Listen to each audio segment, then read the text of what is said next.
Ne t'inquiète pas du tout, je vais aller droit au but.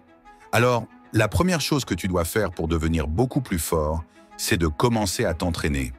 Je sais que ça paraît simple, mais j'ai remarqué que de plus en plus de gens dans le monde du football ont le cerveau rempli de bêtises, disant que d'aller à la salle et de faire des entraînements avec des poids, en tant que footballeur, va seulement te ralentir et te blesser. Mais ça n'arrive que si tu t'entraînes mal. Plus tard dans cette vidéo, nous allons te donner une tonne d'exercices brillants pour faire de toi l'homme le plus fort sur le terrain, comme Van Dijk ou Haaland. Il est aussi important de se rappeler de ne pas mettre ton corps en surcharge. Par exemple, tu ne peux pas physiquement faire 7 entraînements de musculation complets par semaine sans que cela affecte tes performances en match, ou pire, te mettre sur la touche. À la place, vise environ 1 à 3 séances de musculation par semaine pour maximiser ton potentiel de force sans te blesser. Maintenant, passons à ta technique. Quoi?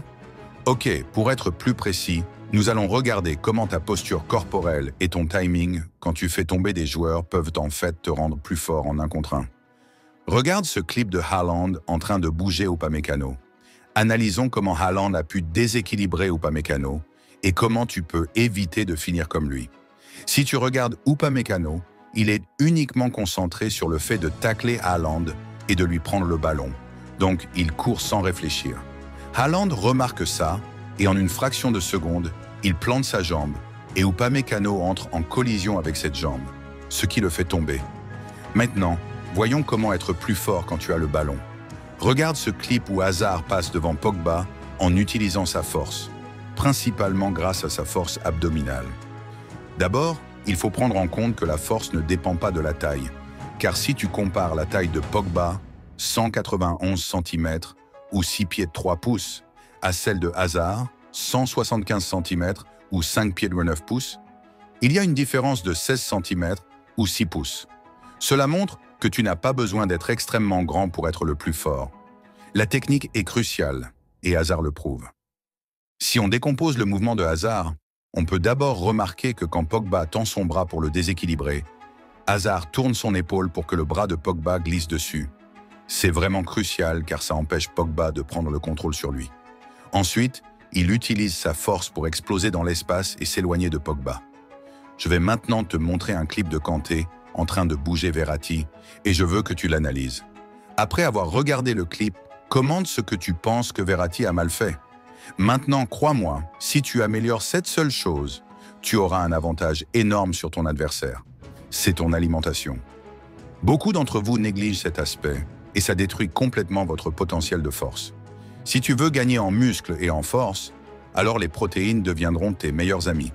Donc maintenant, mets la vidéo sur pause et prends note des aliments de cette liste que tu sais que tu as ou que tu peux acheter.